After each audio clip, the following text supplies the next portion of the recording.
Hello বন্ধুরা, আজকে আরও একটা নতুন ভিডিও নিয়ে চলে এলাম। আমরা সবাই জানি যে ধোঁয়া উপর দিকে ওঠে, কিন্তু আজকের এই ভিডিওতে দেখাবো ধোঁয়া নিচের দিকে নামছে।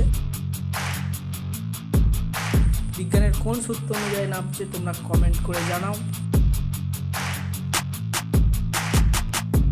আর ভিডিওটি ভালো লাগলে চ্যানেলটি অবশ্যই সাবস্ক্রাইব করে দেবে।